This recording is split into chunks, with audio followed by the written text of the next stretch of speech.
When embarking on the development of a new course, it can be difficult to know exactly where to begin. The task at hand may seem insurmountable.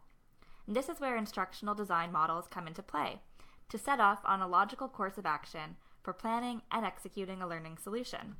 This video will focus on the analysis phase of design. Many of the instructional design models we have explored in the course thus far have stressed in some way or another the importance of front-end analysis. I'm going to quickly summarize a bit of what we have covered around analysis in earlier segments of the course. ADDIE is arguably one of the most influential instructional design models, and the first phase of ADDIE is analysis. So in the analysis phase, we are to develop instructional goals, which is a response to competency gaps caused by lack of knowledge or skills. This also includes instructional analysis, which is figuring out all the steps necessary to carry out these instructional goals, which includes knowing the required resources and selection of delivery methods. The analysis phase also includes learner analysis, so figuring out what your learners already know and knowing to what extent they vary in their prior knowledge and experience that they're bringing to the learning experience. And then it also includes creating learning objectives. So these learning objectives are based on the skills, attitudes, and knowledge that learners should have when they complete the course. And all of these stages would be included in the analysis phase of ADDIE. Dick and Carey's 9-stage model has quite an emphasis on activities that would fall under the umbrella of front-end analysis.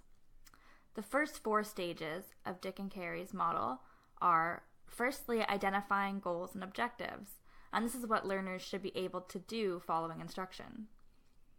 The second stage is completing instructional analysis, which Dick and Carey describe as analysis to determine what your learners already know and what skills they already have that are pertinent to the topic of instruction. Thirdly, you need to determine entry behaviors and learner characteristics. So these would include learners' behaviors, traits, personal preferences, motivation factors, such as what has prompted them to enroll in the course. So these first 3 steps of analysis should inform the next step, which is writing performance objectives. Performance objectives clearly describe the task or process that must be mastered, and also the criteria that you're going to use to gauge learners' progress. This week's lesson on analysis explored the front-end analysis phase of instructional design in more depth and provided me with some food for thought that I think will be quite helpful as I work towards developing an online continuing medical education course for family physicians. There are some aspects of front-end analysis that we have already addressed, and I think we've done quite a good job at, but there are, however, some questions about my learners, their learning context, and their needs that I may want to consider exploring some more before proceeding in the planning process. Learner analysis is essentially understanding who the learner is, and focusing on the characteristics of your learners that may impact how the learning is going to take place. The learner analysis is a necessary stage, both in educational and corporate settings, and it helps to determine what instructional content is needed and where the instruction should start.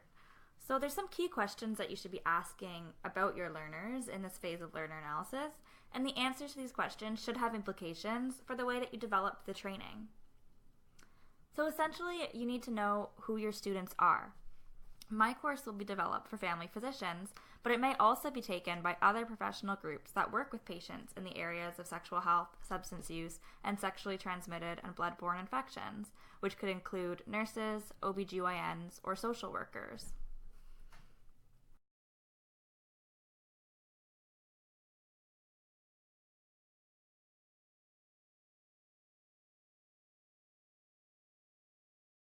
Created using Powtoon.